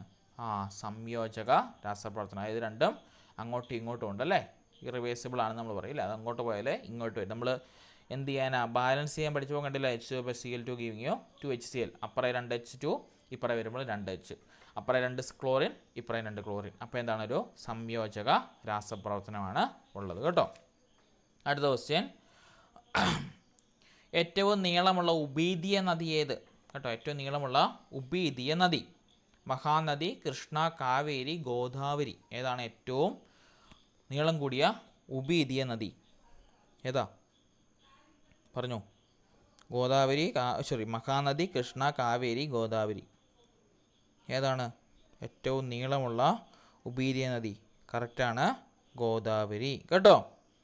അടുത്ത ക്വസ്റ്റ്യൻ, ഇത് മിക്കപ്പോഴും ചോദിക്കുന്ന രീതി കേട്ടോ. താഴെ പറയുന്നതിൽ പ്രത്യക്ഷ നികുതിക്ക് ഉദാഹരണം ഏതാണ്? പ്രത്യക്ഷ നികുതിക്ക് ഉദാഹരണം എക്സൈഡ് ഡ്യൂട്ടിയാണോ, കസ്റ്റംസ് ഡ്യൂട്ടിയാണോ, വ്യക്തിഗത വരുമാന നികുതിയാണോ, സേവന നികുതിയാണോ? പ്രത്യക്ഷ നികുതി, അതായത് നേരിട്ടുള്ള നികുതി കേട്ടോ. പ്രത്യക്ഷ നികുതി നമുക്കറിയാമല്ലോ, നേരിട്ടുള്ള നികുതിയാണ് ഉദ്ദേശിക്കുന്നത്, പ്രത്യക്ഷ നികുതി. അപ്പം പ്രത്യക്ഷ നികുതിക്ക് ഡയറക്റ്റ് ടാക്സിന് ഉദാഹരണം ഏതാണ്? എക്സൈഡ് ഡ്യൂട്ടിയാണോ, കസ്റ്റംസ് ഡ്യൂട്ടിയാണോ, വ്യക്തിഗത വരുമാന നികുതിയാണോ, സേവന നികുതിയാണോ? അതിനകത്ത് ഓപ്ഷൻ കേട്ടാലേ നമുക്ക് മനസ്സിലാവും. നമ്മളെല്ലാവരും അടച്ചുകൊണ്ടിരിക്കുന്നതൊക്കെയാണ്. ഏതാ? വ്യക്തിഗത വരുമാന നികുതി കേട്ടോ. അതാണൊരു പ്രത്യക്ഷ നികുതി. ബാക്കിയല്ലേ എക്സൈഡ് അതുപോലെ തന്നെ കസ്റ്റംസ് ഡ്യൂട്ടിയൊക്കെ നമ്മൾ ഒരു പേപ്പറിനകത്ത് അല്ലാതല്ലേ, ഡയറക്റ്റ് അല്ലേ കൊടുക്കുക, ഇൻഡയറക്റ്റ്ലി അല്ലേ നമ്മൾ കൊടുക്കുന്നത്. മറ്റേ നമ്മൾ ഡയറക്റ്റ് ആയിട്ട് അടക്കുന്നത് കേട്ടോ. നമ്മുടെ അക്കൗണ്ടിൽ നിന്നൊക്കെ ഈ പറഞ്ഞ പാൻ കാർഡ് നമ്മൾ ചോദിക്കുന്നത് എന്തിനു വേണ്ട? ഈ പറഞ്ഞ നികുതി എടുത്തുകൊണ്ട് പോകാം കേട്ടോ. അപ്പോൾ അത് ഡയറക്റ്റായിട്ട് നമ്മൾ കൊടുക്കുന്നത് കേട്ടോ, ഓർത്തിരിക്കണം. അടുത്ത റിപ്പീറ്റ് ആയിട്ടൊരു ക്വസ്റ്റ്യൻ ആണ്, ഇന്ത്യൻ നാഷണൽ ആർമിയുടെ നേതാവായിരുന്ന മലയാളി വനിത ആരാണ്? ഇന്ത്യൻ നാഷണൽ ആർമിയുടെ അല്ലെങ്കിൽ ഇന്ത്യൻ നാഷണൽ കോൺഗ്രസിൻ്റെ നേതാവായിരുന്ന മലയാളി വനിത ആരാണ്? അക്കമ്മ ചെറിയാനാണോ, ക്യാപ്റ്റൻ ലക്ഷ്മിയാണോ, അന്ന ചാണ്ടിയാണോ? മലയാളി വനിത ആരാണ്? ആരാ? മിക്കപ്പോഴും പരിശോധനയുള്ളൊരു ക്വസ്റ്റ്യനാണ്. ക്യാപ്റ്റൻ ലക്ഷ്മി കേട്ടോ, ഓർത്തിരിക്കണം. ഇന്ത്യൻ നാഷണൽ ആർമിയുടെ നേതാവായിരുന്ന മലയാളി വനിതയാണ് ക്യാപ്റ്റൻ ലക്ഷ്മി കേട്ടോ. മലയാളി ചോദിച്ചു കേട്ടോ, മലയാളി വനിത ക്യാപ്റ്റൻ ലക്ഷ്മിയാണ് കേട്ടോ. ഓക്കെ, ഹരിതഗ്രഹവാതകം ഏതാണ് താഴെ പറയുന്നവയിൽ? കാർബൺ ഡയോക്സൈഡ് ആണോ, നൈട്രജൻ ആണോ, ഓക്സിജൻ ആണോ, ഹീലിയം ആണോ? ഹരിതഗ്രഹവാതകം. അതും റിപ്പീറ്റ് കേട്ടോ, സയൻസിനകത്ത് സോഷ്യലിനകത്ത് റിപ്പീറ്റായിട്ട് ചോദിക്കുന്ന ഒരു ക്വസ്റ്റ്യനാണ് ഈ പറഞ്ഞ ഹരിതഗ്രഹവാതകം. ഓർത്തിരിക്കണം, കാർബൺ ഡയോക്സൈഡ് കറക്റ്റാണ് പറഞ്ഞത്. ഓക്കെ, ഏതെല്ലാം ഭ്രമണ പദങ്ങൾക്കിടയിലാണ് ഭൂമിയുടെ ഭ്രമണപഥം? ഏതെല്ലാം ഭ്രമണ പദങ്ങൾക്കിടയിലാണോ ഭൂമിയുടെ ഭ്രമണപഥം? ബുധനും ശുക്രനുമാണോ, ശുക്രനും ചൊവ്വയുമാണോ, ചൊവ്വയും വ്യാഴവുമാണോ, വ്യാഴവും ശനിയുമാണോ? ഏതാണ്?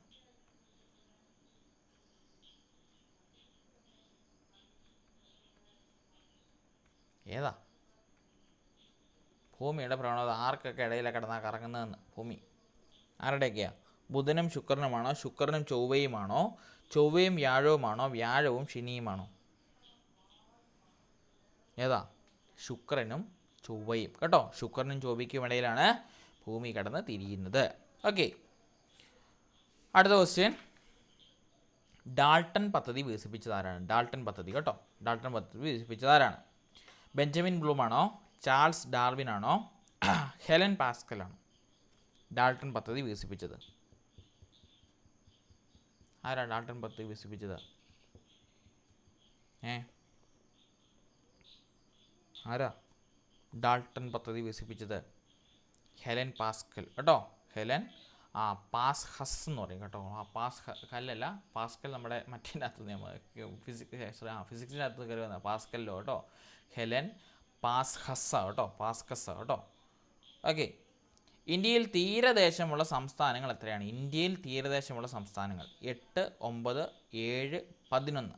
തീരദേശമുള്ള സംസ്ഥാനങ്ങൾ കേട്ടോ. എത്രണ്ണമുണ്ട്? ഇന്ത്യയിൽ തീരദേശമുള്ള സംസ്ഥാനങ്ങൾ എത്രയാണ്? 8 ആണോ, 9 ആണോ, 7 ആണോ, 11 ആണോ? ഏതാ? ഏതൊക്കെയാ? 9 കേട്ടോ, 8 അല്ല 9 കേട്ടോ, സോറി കേട്ടോ, ഒരെണ്ണം കൂടി കൂട്ടി പറയണം കേട്ടോ, ഓർത്തിരിക്കണം. 9 കേട്ടോ. ഓക്കെ, അടുത്ത ക്വസ്റ്റ്യൻ. ഇന്ത്യയിൽ ആദ്യ പൊതു തെരഞ്ഞെടുപ്പ് നടന്ന വർഷം കേട്ടോ, ചോദിക്കാൻ പറ്റുന്ന ഒരു തെരഞ്ഞെടുപ്പ് കഴിഞ്ഞ് കഴിഞ്ഞാലേ ഇന്ത്യയിൽ ആദ്യ പൊതു തെരഞ്ഞെടുപ്പ് നടന്ന വർഷം 1947, 1952, 1956, 1949 എന്നാണ് ഇന്ത്യയിൽ ആദ്യമായിട്ട് പൊതു തെരഞ്ഞെടുപ്പ് നടന്നത്. സ്വാതന്ത്ര്യം കിട്ടിക്കഴിഞ്ഞ ശേഷമായിരിക്കുമല്ലോ. അപ്പം 47 52 56 49 ഏതാണ്? 52 കേട്ടോ. അങ്ങനെ ഒന്ന് ആലോചിച്ച് നോക്കിയാൽ മതി കേട്ടോ. അങ്ങനെ ഒരു ചിന്ത വന്നാൽ ഉടനെ നമുക്ക് അങ്ങനെ വേണം പോകും കേട്ടോ, ആലോചിച്ച് നോക്കാമല്ലോ. അല്ലാതെ നമുക്ക് തിരഞ്ഞെടുപ്പ് നടത്താൻ അവകാശമില്ലായിരുന്നല്ലോ. യെസ്, അടുത്ത ക്വസ്റ്റ്യൻ.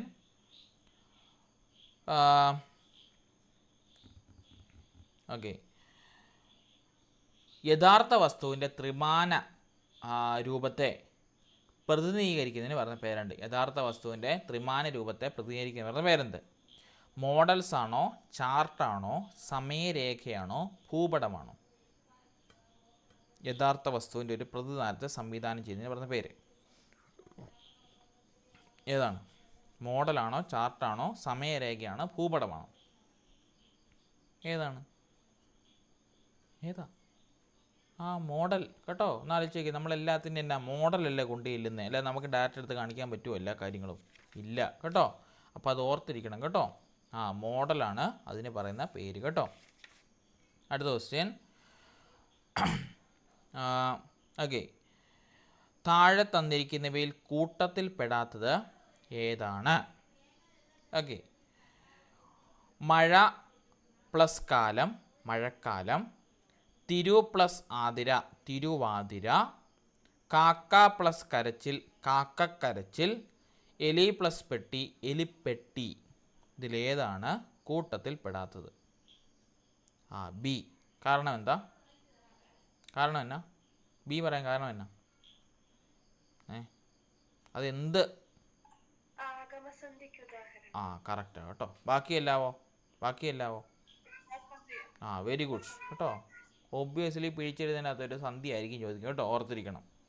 അടുത്ത ക്വസ്റ്റ്യൻ. ഇവിടെ കൊടുത്തിരിക്കുന്നത് ശരിയായിട്ടുള്ള ജോഡി ഏത്? ഗോവിന്ദൻകുട്ടി ആടുജീവിതം, വൃക്ഷക്കാരൻ പപ്പു തോട്ടിയുടെ മകൻ, അപ്പുക്കുളി ഖസാക്കിൻ്റെ ഇതിഹാസം, സേതു അസുരവിത്ത്.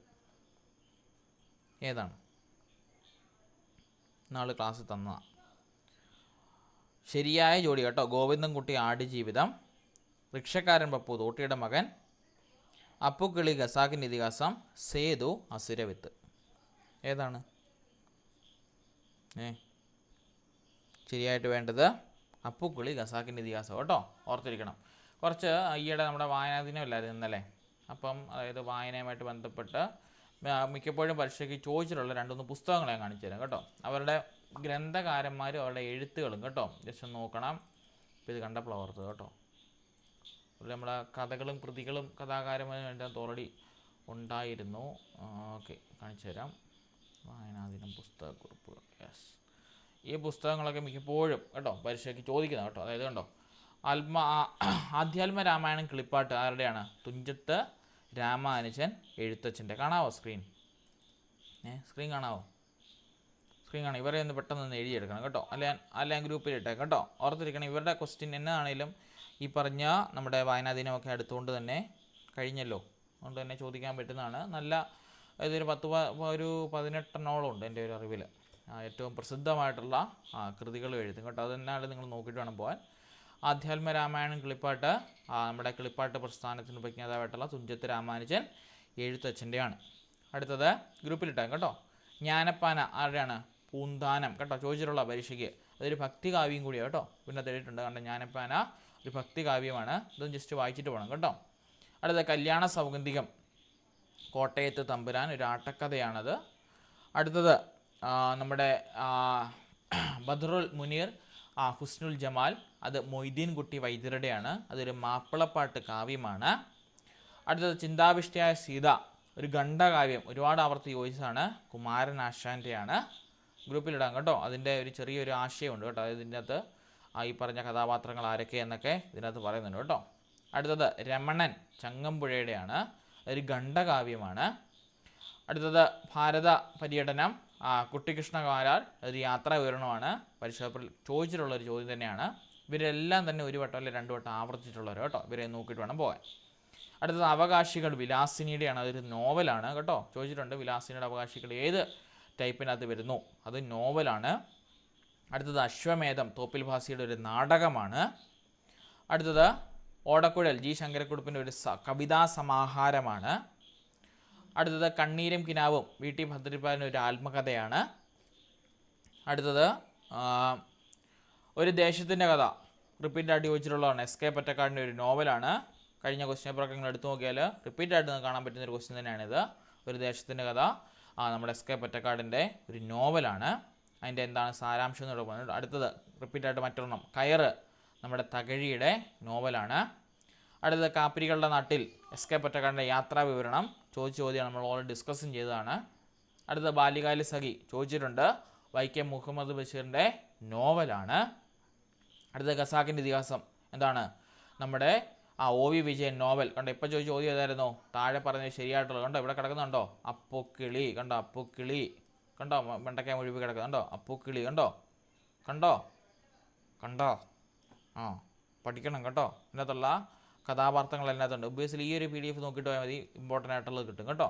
ഖസാക്കിൻ്റെ ഇതിഹാസം ഒരു നോവലാണ്. ഇവിടെ ചോദിച്ചെന്തായിരുന്നു? ചൂടെ കൊടുത്തിരിക്കുന്നതിൽ ശരിയായിട്ടുള്ള ജോഡി ഗോവിന്ദൻകുട്ടി ആടുജീവിതം, ഋഷക്കാരൻ പപ്പു തോട്ടിയുടെ മകൻ, അപ്പുക്കിളി ഖസാക്കിൻ്റെ ഇതിഹാസം, സേതു അസുരവിത്ത്. സോ ഇതിനകത്തെല്ലാം തന്നെ ഈ പറഞ്ഞ മെയിൻ ആൾക്കാരുടെ എല്ലാ കാര്യങ്ങൾ പറയുന്നുണ്ട് കേട്ടോ.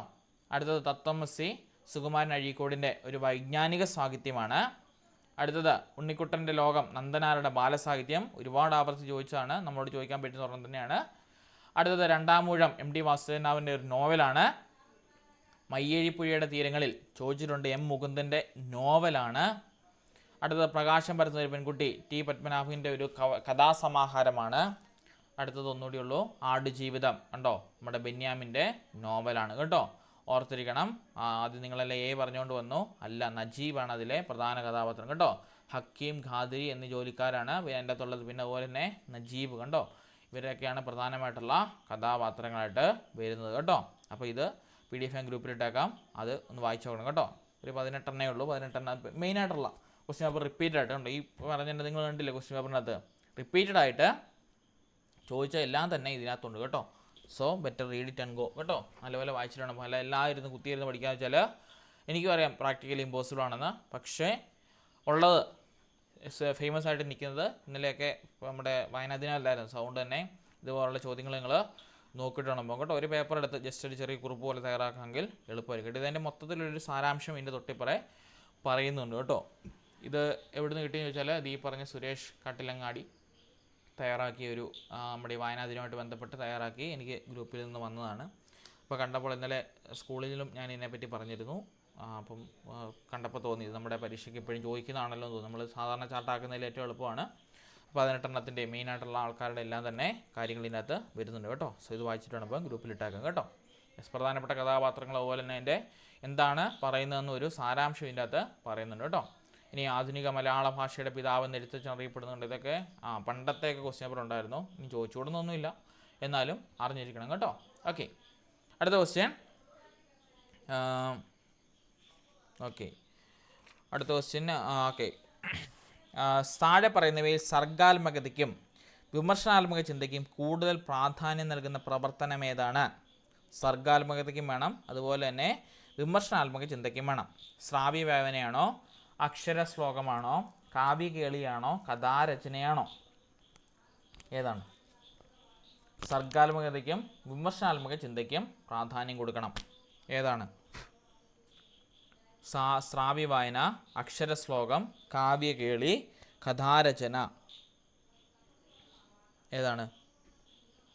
പറഞ്ഞു. കഥാരചനയാണ് വരേണ്ടത് കേട്ടോ. കഥാരചനയാണ്. സർഗാത്മകത, വിമർശനാത്മക ചിന്ത അല്ലേ. ഒരു കഥ നമ്മൾ രചിക്കുമ്പോൾ എല്ലാം തന്നെ വരണം അല്ലേ. ഒരു സർഗാത്മകമായിട്ടുള്ള കാര്യങ്ങളും വേണം, അതുപോലെ തന്നെ വിമർശനാത്മക ചിന്ത നമ്മുടെ കൂടെ പ്രാധാന്യമുള്ള കേട്ടോ. അടുത്തത് എപ്പോഴും റിപ്പീറ്റായിട്ട് ചോദിക്കുന്ന ചോദ്യം, താഴെ പറയുന്നവയിൽ അക്ഷരാവതരണ രീതിയുടെ ഘട്ടങ്ങൾ ഏത്? റിപ്പീറ്റഡ് ആണ്. പദം, അക്ഷരം, വാക്യം, ആശയമാണോ? ആശയം, വാക്യം, പദം, അക്ഷരമാണോ? അക്ഷരം വാക്യം പദം ആശയമാണോ? അക്ഷരം വാക്യം ആശയം പദമാണോ? ഏതാണ്? എല്ലാവരും കേട്ടാൽ വട്ടായി പോകും അല്ലേ? നിങ്ങൾക്കറിയാമെന്ന് അങ്ങ് പറഞ്ഞാൽ മതി. ബെറ്റർ ഇങ്ങനെ നോക്കാതിരിക്കാൻ നല്ലത് കേട്ടോ. അക്ഷരം പദം വാക്യം ആശയം കേട്ടോ. എനിക്കിപ്പോഴും റിപ്പീറ്റായിട്ട് ചോദിച്ചിട്ടുള്ളതാണ്. എനിക്കൊന്നൊരു 5-6 വട്ടോളം ഈ ഒരു ക്വസ്റ്റ്യൻ തന്നെ റിപ്പീറ്റായിട്ട് തിരിച്ചും മറിച്ചും എല്ലാം തന്നെ ചോദിച്ചിട്ടുണ്ട്. സോ ഓർത്തിരിക്കണം കേട്ടോ. ഓക്കെ, അടുത്ത ക്വസ്റ്റ്യൻ.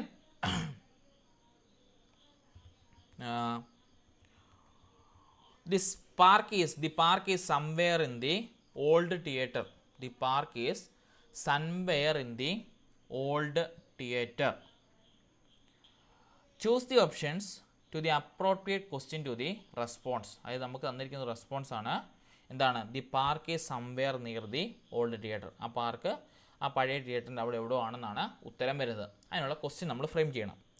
ഒന്നാമത്തേത് where is the park is എന്നാണോ, വേർ ഈസ് ദി പാർക്ക് എന്നാണോ, വേർ ഡസ് ദി പാർക്ക് എന്നാണോ, വേർ വാസ് ദി പാർക്ക് എന്നാണ് വേണ്ടത്? ആലോചിച്ച് നോക്കി. വേർ ദി പാർക്ക് ഈസ് എന്നാണോ, വേർ ഈസ് ദി പാർക്ക് എന്നാണോ, വേർ ഡസ് ദി പാർക്ക് എന്നാണോ, വേർ വാസ് ദി പാർക്ക് എന്നാണോ? കറക്റ്റാണ്. വേർ ഈസ് ദി പാർക്ക് അല്ലേ? നമ്മൾ അങ്ങനെയല്ലേ ചോദിക്കുന്നത്? Where is the park is somewhere in the old theatre എന്ന് നമ്മൾ പറയും അല്ലേ? കറക്റ്റാണ് കേട്ടോ. ഓക്കെ, അടുത്ത question. The police dash the situation as things were getting rose. അതായത് പോലീസ് സിറ്റുവേഷൻ ഒരുപാട് വഷളാകാതിരിക്കാൻ എന്തോ ചെയ്തു. ആ ഡാഷാണ് ഫില്ല് ചെയ്യേണ്ടത്. ടുക്ക് ഓഫ് ആണോ, ടുക്ക് ഓവർ ആണോ, ടുക്ക് ഇൻ ആണോ, ടുക്ക് ഔട്ട് ആണോ? ഫ്രേസൽ വെർബാണ് ചേർക്കേണ്ടത്.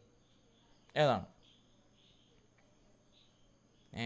ടുക്ക് ഓഫ് ആണോ, ടുക്ക് ഓവർ ആണോ, ടുക്ക് ഇൻ ആണോ, ടുക്ക് ഔട്ട് ആണോ? സിറ്റുവേഷൻ ഒരുപാട് വഷളാകാതെ പോലീസ് അതിനെ കൈകാര്യം ചെയ്തെന്ന് അർത്ഥം. എങ്ങനെയാണ് വേണ്ടത്? ന്യായമായിട്ടുള്ള രീതി കൈകാര്യം ചെയ്യുക. അപ്പോൾ എന്താ വരണം? നമ്മൾ പറയത്തില്ലേ ഓവർ എന്ന് പറഞ്ഞാൽ എന്നാ? അതിൻ്റെ മുകളിലേക്ക് നമ്മൾ കയറി അല്ലേ? അപ്പോൾ ടുക്ക് ഓവർ, അതായത് അതിൻ്റെ മുകളിലൊരു ആധിപത്യം സ്ഥാപിക്കുക ആണ് ഇവിടെ അർത്ഥം വരുന്നത് കേട്ടോ. ഓർത്തിരിക്കണം, ടുക്ക് ഓവർ ആണ് ഇവിടെ വരേണ്ടത്. Okay, we shall go there. Question tag add ചെയ്യണം കേട്ടോ. We shall go there. കുത്ത് ക്വസ്റ്റ്യൻ മാർക്കാണ് വിളിച്ചത്. നമുക്ക് അവിടെ ക്വസ്റ്റ്യൻ മാർക്കാണ് ചേർക്കേണ്ടത്. ഷാൽ വി ആണോ, ഷുഡ് വി ആണോ, ഷാൻ വി ആണോ, ഷുഡിൻ വി ആണോ? We shall go there. Question tag ചേർക്കണം. ക്വസ്റ്റ്യൻ ടാഗ് ചേർക്കണം. എന്നെ എടുക്കണം? Identify the auxiliary verb. ഇവിടെ വേണ്ട ഓക്സിലറി വെർബ് ഷാലാണ്. ദെൻ സെൻറ്റൻസ് പോസിറ്റീവ് ആണെന്ന് നോക്കണം. ഷാൽ വി ഗോ ദെയർ ആണ്. സോ ഒബ്വിയസ്ലി സെൻറ്റൻസ് പോസിറ്റീവ് ആണ്. So tag should be negative. Tag negative ആയിരിക്കണം. അങ്ങനെയാണെങ്കിൽ എന്ത് ചെയ്യണം? നമ്മുടെ ഓക്സിലറി വെർബിൻ്റെ നെഗറ്റീവ് ഫോം എടുക്കണം. ഷാലിൻ്റെ നെഗറ്റീവ് വെർബ് എന്താണ്? ഷാലിൻ്റെ നെഗറ്റീവ് വേർഡ് ഏതാ? ഷാലിൻ്റെ ഷാൻറ്റ്, SHANT കേട്ടോ. SHA' ഷാൻ വി ആണ് വരേണ്ടത്. അപ്പോൾ ഏതാ വരേണ്ടത്? പ്രോനോൺ ആയിട്ട് വരുന്നാൽ വി ആണ് വരേണ്ടത്. അപ്പോൾ തന്നെ ഷാൻ വി കേട്ടോ ആൻസറായിട്ട് വരണം.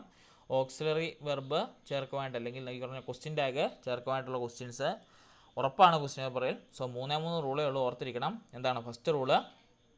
ഇന്ന എടുക്കണം, ഐഡൻറ്റിഫൈ ദി ഓക്സിലറി വെർബ്. രണ്ടാമത്, if the sentence is positive tag should be negative, and if the sentence is negative tag should be positive. തന്നിരിക്കുന്ന സെൻറ്റൻസ് നെഗറ്റീവ് ആണെങ്കിൽ ചേർക്കേണ്ട ടാഗ് പോസിറ്റീവും, തന്നിരിക്കുന്ന സെൻറ്റൻസ് നെഗറ്റീവ് ആണെങ്കിൽ ചേർക്കേണ്ട ടാഗ് പോസിറ്റീവ് ആയിരിക്കും. Then the subject of the sentence should be A pronoun. സബ്ജക്റ്റിന് പകരം pronoun വേണം ചേർക്കാൻ. സർവ്വനാമം വേണം നമ്മുടെ നൗണിന് പകരം ചേർക്കുവാൻ കേട്ടോ. ഓർത്തിരിക്കണം അത്. ആ 3 റൂൾ വെച്ച് നമുക്ക് എളുപ്പം സോൾവ് ചെയ്യാൻ പറ്റുന്നതാണ്. ഓക്കെ, അടുത്ത question. A diphthong is A diphthong is A pure vowel sound ആണോ, പ്യുവർ കോൺസ്റ്റൻറ്റ് സൗണ്ട് ആണോ, A combination of vowel sound and A consonant sound ആണോ, നൺ ഓഫ് ദി എബോവ് ആണോ? എ ഡിഫ്തോങ് ഈസ് എ എന്തെന്നാണ് ചോദിച്ചിരിക്കുന്നത്? Pure vowel sound ആണോ, pure consonant sound ആണോ, A combination of vowel sound and consonant sound എന്നാണോ, അതോ none of the above ആണോ? Diphthong പഠിപ്പിച്ചതല്ലേ, ഓർക്കുന്നില്ലേ? എന്നതാ? DIPHTHONG നമ്മുടെ പെഡഗോഗി ക്ലാസ്സിനകത്തുള്ളതാണ്. എന്നാ ഡിഫ്തോങ് എന്ന് പറഞ്ഞാൽ? ആ വാക്ക് കേട്ടിട്ടുണ്ടോ എവിടെയെങ്കിലും? കേട്ടില്ല ആരും? വാക്ക് കേട്ടിട്ടുണ്ടോ? എന്നാ അപ്പം എന്നാ ഡിഫ്തോങ്സ് എന്ന് പറഞ്ഞാൽ? എന്നാ 2 വവ്വൽ സൗണ്ടും ചേർന്ന് വന്ന ഒരു സിലബിൾ ആകുന്നതിന് പറയുന്ന പേരാണ് ഡിഫ്തോങ് എന്ന് പറയുന്നത്. ഇവിടെ പറഞ്ഞിരിക്കുന്നത് എന്താണ്? ഒരു പ്യുവർ വവ്വൽ സൗണ്ടാണ്, പ്യുവർ കോൺസണൻറ്റ് സൗണ്ടാണ്, പിന്നെ ഒരു വവ്വൽ സൗണ്ടിൻ്റെയും കൺസണൻറ്റ് സൗണ്ടിൻ്റെയും മിക്സ് ആണെന്നൊക്കെയാണ് പറഞ്ഞത്. അപ്പോൾ അതെന്തെങ്കിലും ശരിയാണോ? ഒന്നും ശരിയല്ല. ഓർത്തിരിക്കണം, diphthong is A combination of 2 vowels in A single syllable കേട്ടോ. ഓർത്തിരിക്കണം, 2 എന്താണ് കാര്യങ്ങൾ ഒരുമിച്ച് വരണം കേട്ടോ. നമ്മൾ ഡിഫ്തോങ്ങിൻ്റെ അകത്ത് നമ്മൾ ഈ എയ് ഓയ് എന്നൊക്കെ പഠിച്ചില്ലായിരുന്നോ? ഇപ്പോൾ റൗണ്ട് ക്രൗണ് എന്നൊക്കെ പറയുമ്പം രണ്ടിൻ്റെ അകത്ത് കണ്ടോ ഔൺ എന്ന് പറഞ്ഞൊരു സൗണ്ട് കയറി വരുന്നുണ്ട്. അതിൻ്റെ ഒരു ടൈപ്പ് ഓഫ് നമ്മൾ പറയുന്ന പോലെ സ്റ്റഡി ഓഫ് സൗണ്ടിനകത്ത് വരുന്നതാണ് ഈ ഡിഫ്തോങ്സ് എന്നകത്ത് വരുന്നത്. അപ്പം 2 ഒരുമിച്ച് വരണം കേട്ടോ, അല്ലാതെ ഒരെണ്ണം കൊണ്ട് മാത്രം കാര്യമില്ല കേട്ടോ. ചോദിക്കാൻ പറ്റുന്ന ചോദ്യമാണ്, കാരണം ഫൊണോളജി നമുക്ക് പഠിക്കാനുണ്ടല്ലോ. ഫൊണോളജി ഇൻ ഇംഗ്ലീഷ് ലാംഗ്വേജ് നമുക്കുള്ളതുകൊണ്ട് തന്നെ ഈ ഒരു ടോപ്പിക്കിൽ നിന്നുള്ള ചോദ്യങ്ങളും കറണ്ടായിട്ട് ചോദിക്കാം കേട്ടോ. ഓക്കെ, അടുത്തത് the study of articulation, transmission and reception of speech of sound is called. The study of articulation, transmission and reception of speech sound is called as phonetics, morphology, linguistic, semantics. ഏതാണ്? ഇപ്പോൾ പറഞ്ഞു നിർത്തേ ഉള്ളൂ. ഏതാ? Study of articulation, transmission and reception of speech sound is called. സംസാരിക്കുന്ന ഭാഷയിൽ വരേണ്ട articulation എന്ന് പറഞ്ഞാൽ നിർത്തൽ, കുറുക്കൽ, നീട്ടൽ, വിഷമം വരുമ്പോൾ അവിടെയുള്ളൊക്കെ സംഭവങ്ങളാണ് ഉദ്ദേശിക്കുന്നത്. ഇതെല്ലാം വേണ്ടത് എന്തിൻ്റെ സ്റ്റഡിക്കാന്ന് പറയുന്നത്? ഫോണറ്റിക്സ് ആണോ, മോർഫോളജി ആണോ, ലിംഗ്വിസ്റ്റിക്സ് ആണോ, സീമാറ്റിക്സ് ആണോ? ഏതാണ്? ഫൊണോളജി കേട്ടോ. ഇപ്പം പറഞ്ഞാണ്, അവിടുന്ന് തന്നെ ഒരു ചോദ്യം വീണ്ടും വന്നതുകൊണ്ടോ, ഫൊണോളജിക്കകത്താണ് വരേണ്ടത് കേട്ടോ. അടുത്ത question. Okay, the principal dash assigning duties. അവിടെ ചേർക്കേണ്ട ഫ്രേസൽ വെർബാണ് ചേർക്കേണ്ടത്. The principal dash assigning duties. Principal നമുക്കറിയാലോ, സ്കൂളിൽ ചെന്നാൽ ഡ്യൂട്ടീസ് എല്ലാം അസൈൻ ചെയ്ത് തരും അല്ലേ. ഇപ്പോൾ ക്ലബ്ബുകൾ കാര്യങ്ങളെല്ലാം അസൈൻ ചെയ്ത് തരുന്നുണ്ട്. അപ്പം കീപ്പ് ഓൺ ആണോ, കീപ്പിംഗ് ഓൺ ആണോ, കെപ്റ്റ് ഓൺ ആണോ, കീപ്ഡ് ഓൺ ആണോ വേണ്ടത്?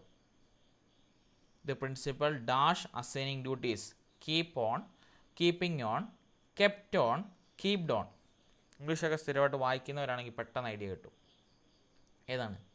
The principal kept on assigning duties കേട്ടോ. Kept on assigning, KEPT, kept on assigning ഡ്യൂട്ടിയാണ് വേണ്ടത് കേട്ടോ. അടുത്ത question. Okay, okay. Do Ram and Shyam dash here quite often. Do Ram and Shyam dash here quite often. Coming ആണോ, comes ആണോ, came ആണോ, come ആണോ? ഏതാ വേണ്ടത്? Do Ram and Shyam dash here quite often. Coming ആണോ, കംസ് ആണോ, കെയിം ആണോ, കം ആണോ?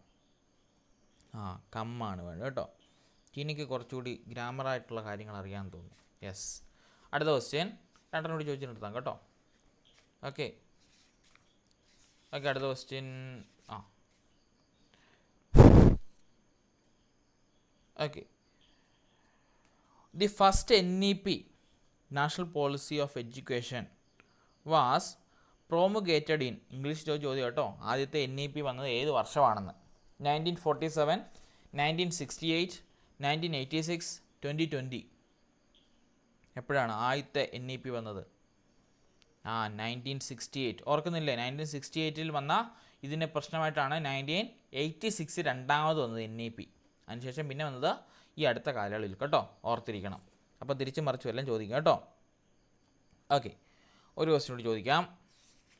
ഓക്കെ, അടുത്ത question. Children's finish solving the puzzle.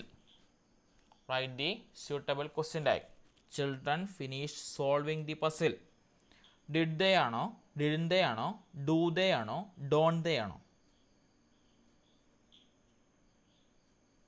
ഏതാണ് വേണ്ടത്? Identify the auxiliary verb. The children's finished solving the puzzle. Children's ആ പസിൽ സോൾവ് ചെയ്ത് കഴിഞ്ഞു എന്നാണ് പറയുന്നത്. അപ്പോൾ എന്താണിത്? ഡിഡ് ആണ് വരേണ്ടത് അല്ലേ? നടന്ന കാര്യങ്ങൾ തന്നെയാണ്. അപ്പം ഡിഡിൻ്റെ ഓപ്പോസിറ്റ് എന്താണ്? നെഗറ്റീവ് ഏതാണ്? ഡിഡിൻറ്റ്. അപ്പോൾ വേണ്ടത് ദേ അല്ലേ? ചിൽഡ്രൻസ് ആണ്. സോ ദേ വരും. സോ ഡിഡിൻ ദേ ആണ് അവിടെ ആൻസർ ആയിട്ട് വരേണ്ടത്. ഒരു ക്വസ്റ്റ്യൻ കൂടി. Do you mind sit at the window ആണോ, to sit at the window ആണോ, സിറ്റിംഗ് അറ്റ് ദി വിൻഡോ ആണോ, സാറ്റ് അറ്റ് ദി വിൻഡോ ആണോ? അറിയാവുന്ന ഡു യു മൈൻഡും വുഡ് യു മൈൻഡും ഒക്കെ വന്നാൽ എന്ത് ചേർക്കണം? വെർബിൻ്റെ ജെറൻഡ് ഫോം അല്ലെങ്കിൽ ING ഫോം ചേർക്കണം. അതായത് സിറ്റിംഗ് ദി വിൻഡോ. ഓക്കെ, കറക്റ്റാണ് പറഞ്ഞത് കേട്ടോ. യെസ്. അടുത്തത്, look there is someone dash in the front door. ഞാൻ ഉത്തരം പറഞ്ഞു പോയല്ലോ. Look there is someone dash the front door എന്നാണ് വേണ്ടത്. അവിടെ അറ്റാണോ, ഓൺ ആണോ, വിത്താണോ, ഇന്നാണോ? സ്യൂട്ടബിൾ പ്രൊപ്പോസിഷൻ ചേർക്കണം. ഏതാണ്? someone. Look there is someone dash the front door. ഏതാണ്? In the front door. ഞാൻ പറഞ്ഞ വഴിക്ക് അങ്ങ് ഉത്തരങ്ങളായിപ്പോയത് കേട്ടോ. ആർക്കും ഒരു മിസ്റ്റേക്ക് പറ്റുമല്ലോ, നമ്മുടെ ആക്രാന്തം മൂത്തിട്ടെ. യെസ്. അങ്ങനെയെങ്കിൽ നമ്മുടെ ക്വസ്റ്റ്യൻ തീരുവാണ്. ഈ ഒരു PDF ഞാൻ ഗ്രൂപ്പിൽ ഇട്ട് തന്നേക്കാം. നാളെ കഴിഞ്ഞാണ് പരീക്ഷ. കയറ്റുകാർക്കുണ്ട്. നല്ല രീതിക്ക് എഴുതുക, ടെൻഷനൊന്നും അടിക്കണ്ട. എന്താണ്, പാസ്സാകാൻ പറ്റുന്ന എല്ലാ കാര്യങ്ങളും ഉണ്ട് കേട്ടോ. LP UPക്കും വളരെ കുറഞ്ഞ ദിവസങ്ങളേ ഉള്ളൂ കേട്ടോ. വിരലെണ്ണ ദിവസങ്ങളേ ഉള്ളൂ. ഒരു മാസം അല്ലേ, കഷ്ടിച്ചേ ഉള്ളൂ. ഇന്ന് 20-ാം തീയതി, അടുത്ത 20-ാം തീയതിയാണ് LP എക്സാം. അതായത് 30 ദിവസം കഷ്ടിച്ച് കേട്ടോ. UP ആണെങ്കിൽ 10-16 ദിവസമേ ഉള്ളൂ. സോ മാക്സിമം വർക്കൗട്ട് ചെയ്യുക, പഠിക്കുക കേട്ടോ. രാവിലെയൊക്കെ എണീറ്റിരുന്ന് പഠിക്കണം. ചുമ്മാ ഒന്നും സമയം കളയില്ല കേട്ടോ. വളരെ ലിമിറ്റഡ് ടൈമിലൂടെയാണ് ഓടുന്നത്. സോ മാക്സിമം വർക്കൗട്ട് ചെയ്യുക കേട്ടോ. ഈ PDF ഞാനിപ്പം ഗ്രൂപ്പിലേക്ക് ഇട്ടേക്കാം കേട്ടോ. യെസ്. അപ്പോൾ താങ്ക് യു.